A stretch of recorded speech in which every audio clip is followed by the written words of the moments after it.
सभी का कल्याण करने वाली कथा, भगवत प्राप्ति करवाने वाली कथा, पापों का नाश करने वाली कथा, अमृत रूपी श्रीमद् भागवत कथा हम सभी के बीच प्रवाहित होने जा रही है।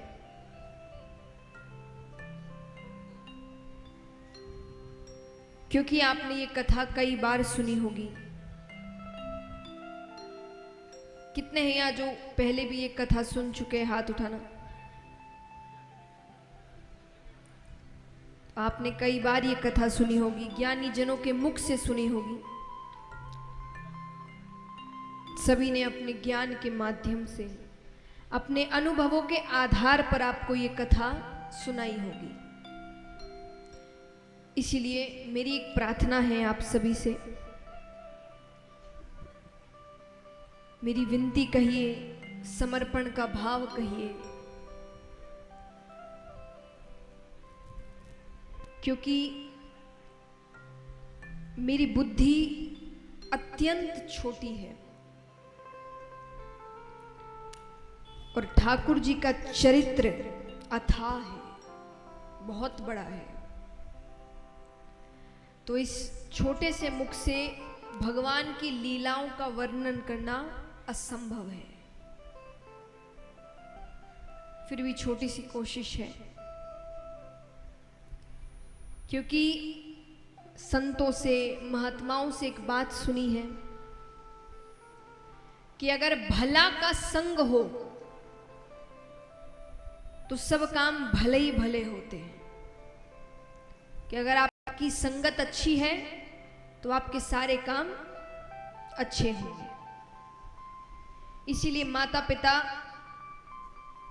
बच्चों की संगत पर ध्यान देते हैं कि बच्चों की संगति कैसी है, उनके मित्र कैसे हैं, वो किन लोगों के बीच उठते बैठते हैं। क्योंकि जैसी संगत होती है वैसा स्वभाव होता है, और जैसा स्वभाव वैसे कर्म, और फिर जैसे कर्म करेंगे वैसे फल मिलेंगे। तो हर चीज घूम फिर कर आपकी संगति पर आती है।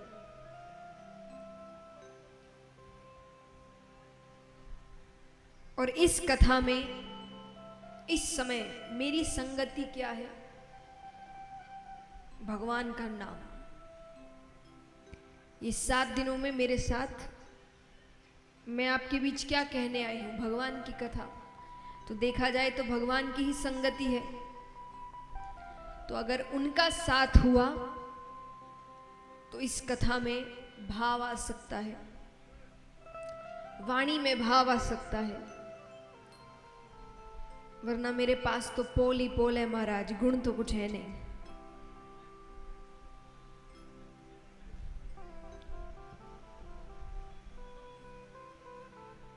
क्योंकि अगर कोई समझे कि बहुत ज्ञानी हो, बहुत अनुभवी हो, तो उम्र को देखते हुए आप समझ सकते हैं अनुभव नाम की तो कोई चीज मेरे पास नहीं है।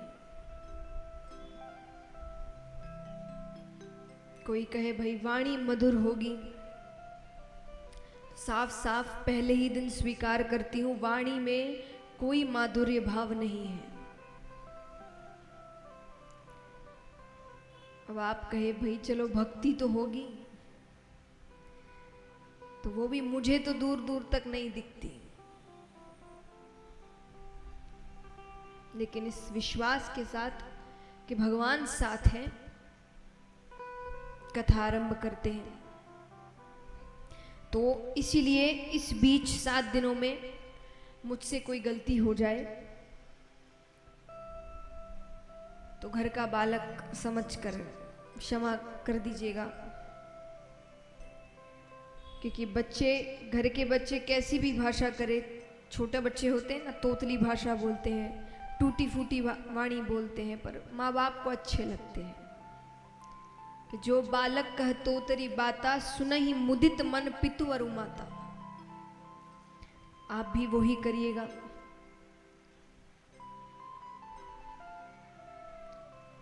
आइए, भागवत जी के पहले स्तोत्र में ही वेद व्यास जी ने संपूर्ण ग्रंथ का सार लिख दिया। संपूर्ण ग्रंथ ही नहीं, समस्त वेदों उपनिषदों का सार लिख दिया, ये कहना गलत नहीं होगा। सच्चिदानंद रूपाय विश्वोत्पत्त्यादि हेतवे तापत्रय विनाशाय श्री कृष्णाय वयं नुमः। श्री कृष्णाय वयं नुमः। शास्त्रों में भगवान के 3 स्वरूप बताए गए हैं। आज थोड़ी ज्ञान की बातें ज्यादा है, तो थोड़ा ध्यान से सुनिएगा। कल से भगवान की लीलाएं, उत्सव इत्यादि शुरू होंगे। आज आपको भागवत जी का महत्तम सुनाया जा रहा है, यानी महत्व, सार क्या है। हर बात, हर कथा, हर लीला कर आपको क्या सिखा रही है, ये समझाया जाता है। तो शास्त्रों में भगवान के 3 स्वरूप बताए गए हैं, सत, चित्त और आनंद, मिलाकर हुए सच्चिदानंद। इसीलिए भगवान को कहा जाता है सच्चिदानंद रूपाय। भगवान का रूप है ये, सत, चित्त और आनंद। सत माने, सत किसे कहते हैं बताइए? स्कूल में आते थे ना 2-2 नंबर के, परिभाषा बताओ। तो परिभाषा बताइए, सत का मतलब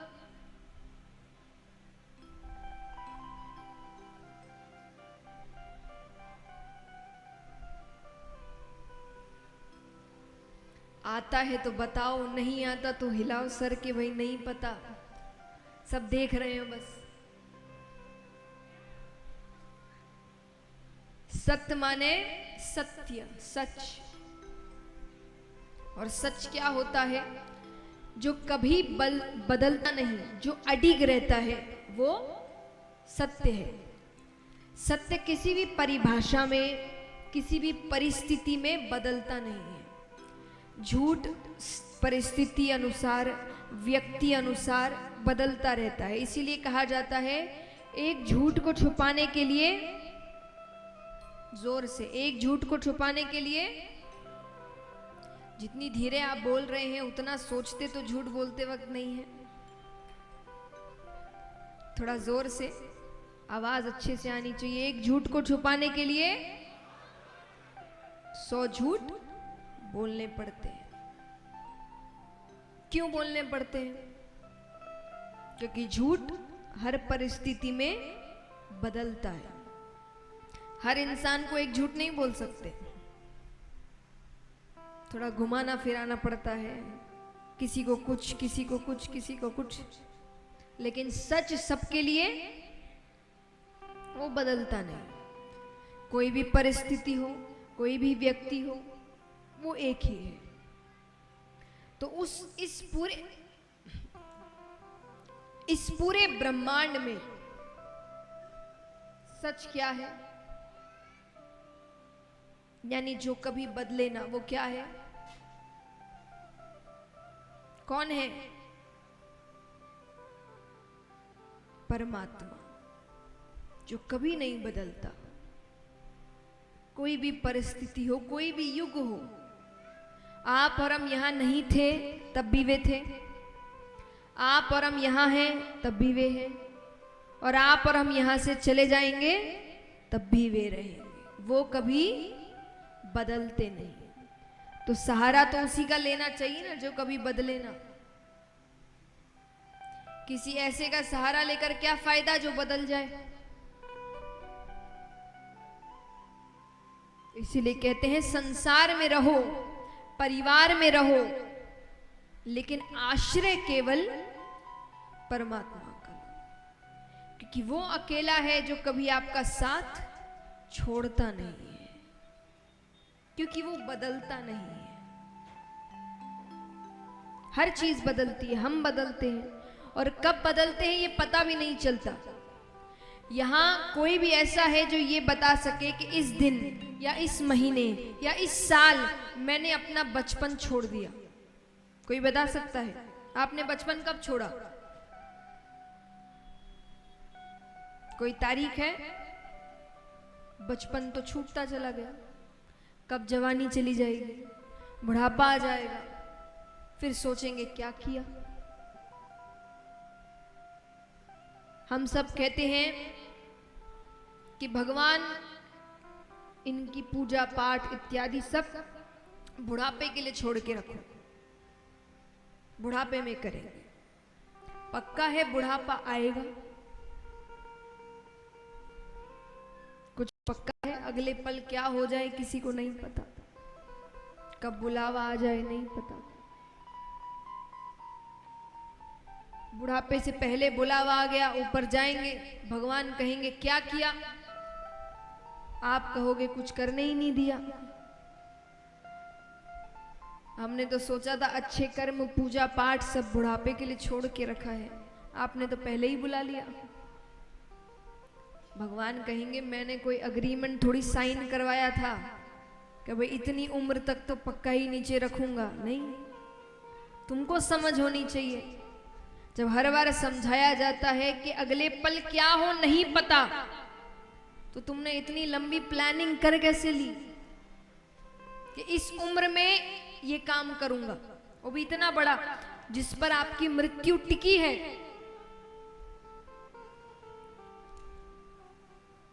आज हम सब जानते हैं मृत्यु के बाद हमें समझाया जाता है कि स्वर्ग है, नरक है। आप सब कहां जाना चाहते हैं?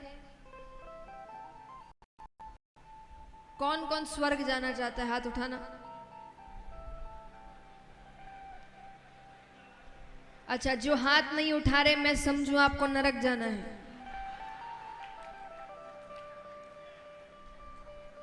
फिर से पूछ, कौन कौन स्वर्ग जाना चाहता है? हाथ उठाना। उसके लिए मरना तो पड़ेगा, है ना? तो स्वर्ग जाना है तो उसके लिए अच्छे कर्म करने पड़ेंगे। ये जितने भी काम करना है ये सब कहां के लिए है? अच्छे कर्म करते कहां के लिए? देखिए, अच्छे कर्म तो ऊपर ही काम आएंगे, पैसे तो यहां छोड़ के चले जाता है इंसान, ऊपर तो कर्म ही लेकर जाता है। तो वही छोड़ दोगे ये सोच करके भविष्य में करेंगे, वो भविष्य आए ना आए। तो भगवान कहते जीवन की इतनी महत्वपूर्ण चीज तुमने भविष्य के लिए छोड़ दी, जिसका तुम्हें अता पता नहीं है कि भविष्य में क्या होगा क्या नहीं होगा। किसी को थोड़ी पता है भविष्य में क्या होगा, कुछ नहीं पता। तो भगवान कहेंगे जिसके बारे में पता नहीं उसके ऊपर इतना बड़ा काम छोड़ दिया। इसीलिए अच्छे कर्म उम्र पर मत छोड़िए। अच्छे कर्म जब समय मिलता है तब करिए। तो सहारा केवल सत्य का, और सत्य यानी भगवान का लेना। आनंद, आनंद क्या है? हम बाहर आनंद खोजने की कोशिश करते हैं, यहां चले जाएंगे तो आनंद आ जाएगा, वहां चले जाएंगे तो आनंद आ जाएगा, ये देख लेंगे तो आनंद आ जाएगा, ऐसा कर लेंगे तो आनंद आ जाएगा। पर वो आनंद केवल कुछ समय के होते हैं। ऐसा क्यों है कि हम संसार के चकाचौंध में रह रहे हैं? गांव हो, शहर हो, सब कुछ जीवन का सारा आनंद उठा रहे हैं, उसके बाद भी हम खुश नहीं हैं। हर कुछ समय में हमें खुशी का एक कारण चाहिए। बड़ी जल्दी बोर हो जाते हैं। और ऐसा क्यों है कि जंगलों में, पहाड़ों में तप करने वाले ऋषिगण बिना सांसारिक चीजों के भी खुश हैं। मैं नहीं कह रही आपसे कि आप भी वन में जाकर तपस्या करिए, पर कहने का अर्थ है इतना कुछ होने के बाद भी हम खुश नहीं हैं, और वहां उनके पास कुछ नहीं है फिर भी वो खुश है। क्यों?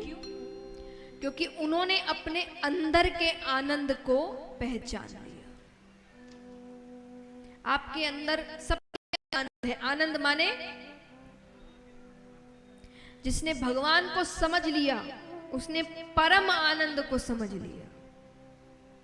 अब उसको खुश रहने के लिए किसी की जरूरत नहीं है, वो अकेला ही खुश है, क्योंकि असल में वो अकेला अब है ही नहीं। वो हर वक्त उस परम आनंद को महसूस करता है।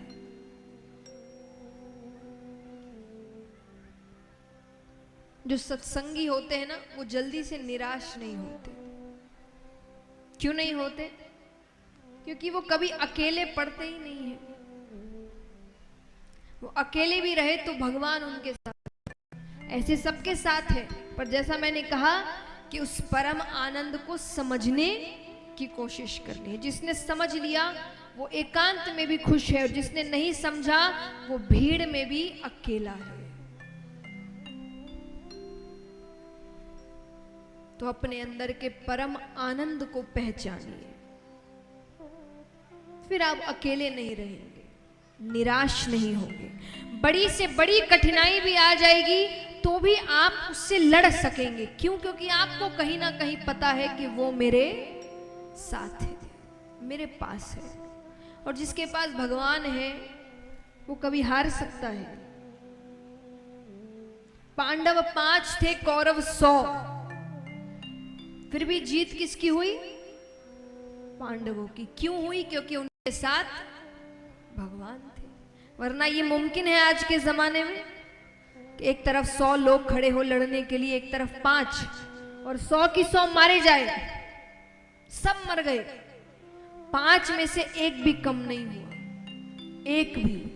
मुमकिन है ये?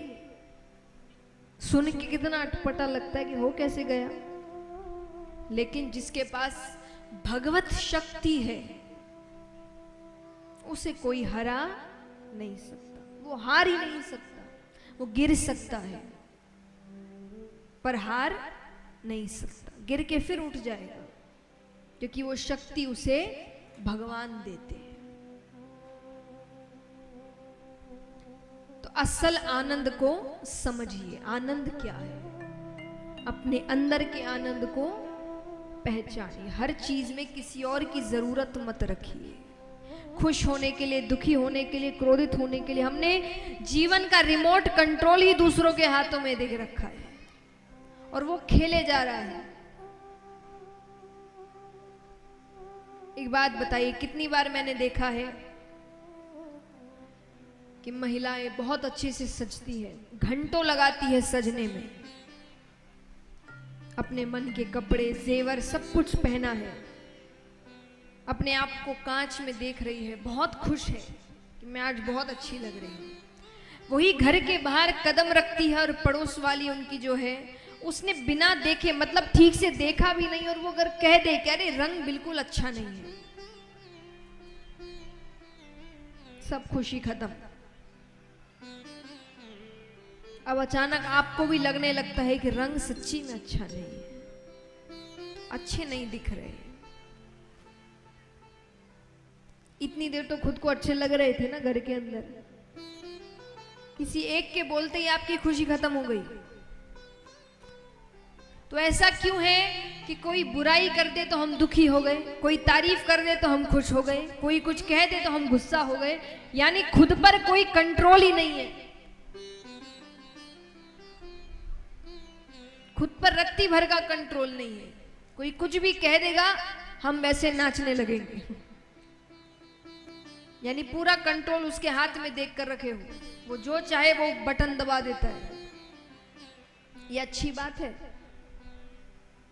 अच्छी बात है? किसी को इतनी शक्ति मत दीजिए कि वो आपकी मानसिक स्थिति को हानि पहुंचा सके।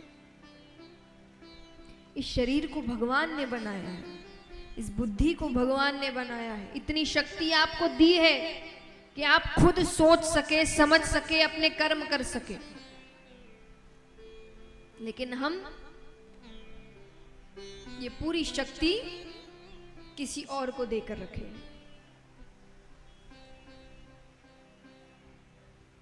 लेकिन ये कब तक होगा? जब तक हम खुद को अकेला महसूस करेंगे।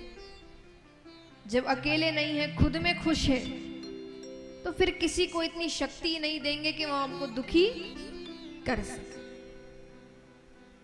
तो इसीलिए परम आनंद को समझिए।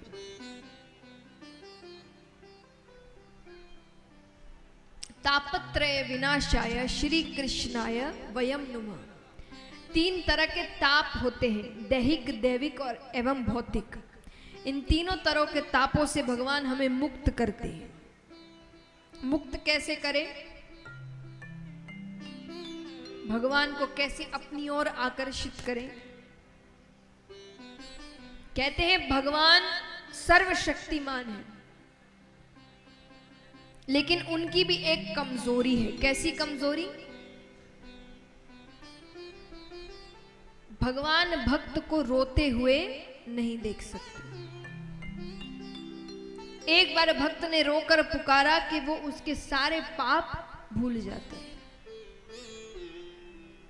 लेकिन असली रोना मगरमच्छ के आंसू नहीं, कि हर पाप किया रोने लग गए, पाप किया रोने लग गए। भगवान कहेंगे तो उसने खेल समझ लिया। इसीलिए असली आंसू जब आप सच में अपनी गलती मानते हैं और उस गलती को दोहराते नहीं, तो भगवान कहते हैं एक बार मेरे सामने आ जाए, रोकर मुझे पुकार ले, मैं उसी वक्त उसके जन्मों जन्मों के पाप वहीं नष्ट कर देता। इस प्रकार भगवान हमें इन 3 तरह के तापों से मुक्त करते हैं। आइए अब चलते हैं शुकदेव जी की कथा की ओर। देखिए, श्रीमद् भागवत में कोई भी एक कथा नहीं चलती, कई कहानियां हैं, कई कथाएं हैं। तो ताकि आप सबको हर कथा याद रहे, तो उसके लिए मैं एक चीज करती हूं हर कथा में, कि आप सभी ध्यान से कथाएं सुने, घर जाकर उनका चिंतन करें, क्योंकि दूसरे दिन जब आप वापस आएंगे तो कथा आरंभ करने से पहले आपसे पूछा जाएगा कि पहले दिन कौन कौन सी कथा हुई। और जब तक आप सभी कथाओं के बारे में नहीं बताते, उस दिन की कथा आरंभ नहीं होगी। तो ऐसा नहीं कि बस कथा सुनी, कपड़े झाड़े और घर जाके सब भूल गए। सब कुछ याद रखना है और दूसरे दिन वो सारी कथाएं सुनानी है। तो अभी हमने सुना श्रीमद् भागवत का महात्म। अब हम सुनने जा रहे हैं श्री शुकदेव जी के अवतार की कथा।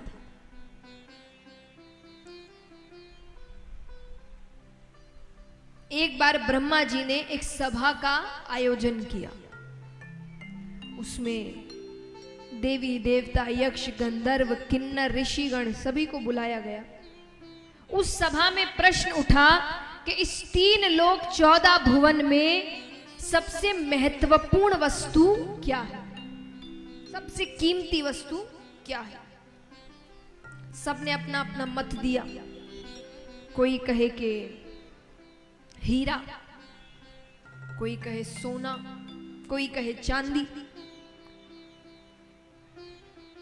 वहां ऋषिगण बैठे थे, उन्होंने कहा ये सारी वस्तुएं तो बहुतों के पास मिलेगी, सोने की वस्तु तो यहाँ कईयों के पास होगी, है कि नहीं? कितनों के पास है? हाथ उठाना।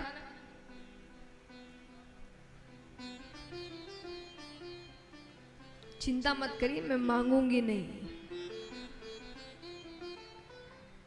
और मात्रा भी नहीं पूछूंगी। कितनों के पास है? हाथ उठाना। छोटी वस्तु भी कोई हो, सोने की कोई वस्तु है? है ना, बहुतों के पास। तो वही ऋषिगणों ने कहा कि ये तो बहुतों के पास मिलेगी, और जो बहुतों के पास वो सबसे महत्वपूर्ण कैसे हुई? तो बोले फिर आप ही बताइए सबसे महत्वपूर्ण क्या है? बोले सबसे महत्वपूर्ण अगर कुछ है तो वो है प्रेम, निस्वार्थ प्रेम। हम सब भी प्रेम करते हैं, लेकिन वो स्वार्थ का होता है, बदले में कुछ ना कुछ चाहिए। वो प्रेम नहीं, निस्वार्थ, जिसको बदले में कुछ नहीं चाहिए, बिना कोई स्वार्थ के प्रेम करे। तो बोले वो कहां मिलेगा? कुछ लोगों ने कहा हो ना हो ब्रह्मा ब्रह्माणी के पास तो होगा। बोले ब्रह्मा जी तो रचना के कार्य में इतने व्यस्त रहते हैं, ब्रह्माणी के लिए उनके पास समय ही नहीं है, प्रेम इतना कहां से हो? अब वहां नारद जी भी बैठे थे।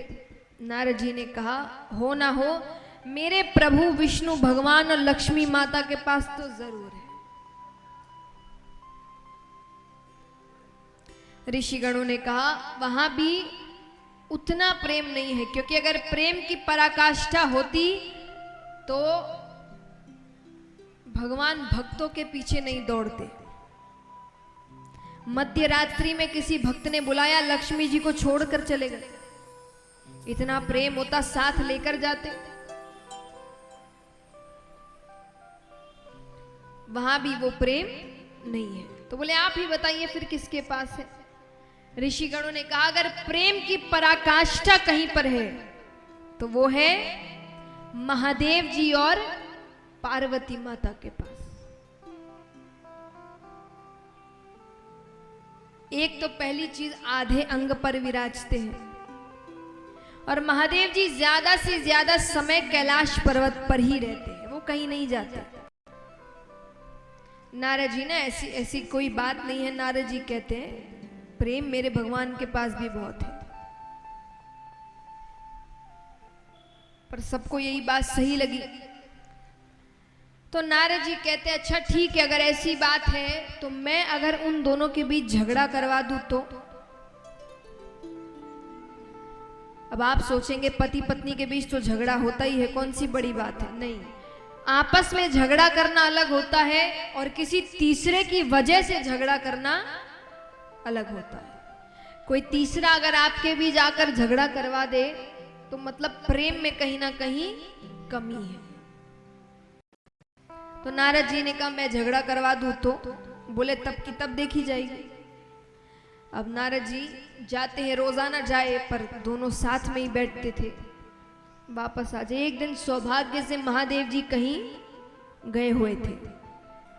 नारद जी जाते हैं, माता को प्रणाम करते हैं। माता ने कहा कैसे आना हुआ? अरे बोले वो बाबा से जरूरी काम था। माता ने कहा वो अभी अभी बाहर गए हैं, कोई बहुत जरूरी काम है तो मुझे कह दो, उनके आते ही मैं उनसे कह दूंगी। नारद जी कहते नहीं, थोड़ी व्यक्तिगत बात थी। व्यक्तिगत माने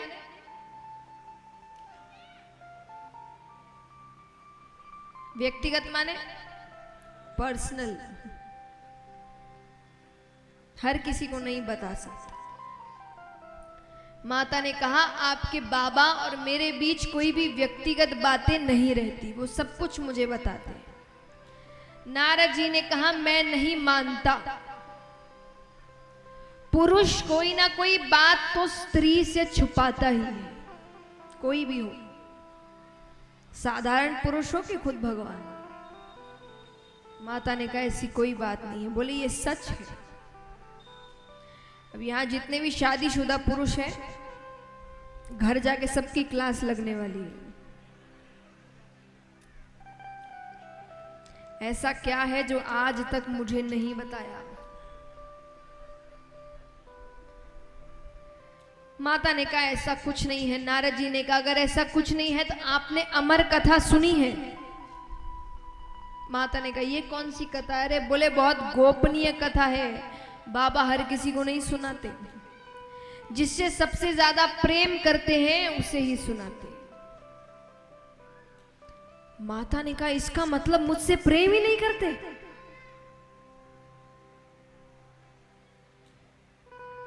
नारद जी कहते वो मैं क्या जानूं, अच्छा मैं चलता हूं, बाबा से मत कहना कि मैं आया था। नारद जी ने अपना काम कर दिया। अब माता केवल एक ही बात सोचे, अमर कथा कौन सी है, ऐसी कौन सी कथा है, मुझे क्यों नहीं सुनाई। अब बाबा घर पहुंचे, रोज की तरह कोई आव भगत नहीं, कोई स्वागत नहीं, कोई दरवाजे पर लेने नहीं आया। आकर बैठ गए। माता कोई बात नहीं कर रही, वरना रोज तो एकदम क्या हुआ, कहाँ गए थे, क्या बात हुई, किससे बात करी। आज कोई प्रश्न नहीं। भोले बाबा ने ही प्रश्न कर लिया। भोले बाबा कहते अरे देवी गणेश कार्तिक कहाँ है। माता कहती गए होंगे कहीं, दिन भर अपने पास बैठा के रखो। देखिए मैं कई बार पुरुषों को कहते हुए सुनती हूं कि महिलाएं कभी बताती नहीं कि वो नाराज है, तो हमें कैसे पता चले कि वो नाराज है। ऐसे जब वो आपके प्रश्नों के उल्टे जवाब दे, मतलब वो नाराज है। आपसे कोई गलती हुई है आप देख लो।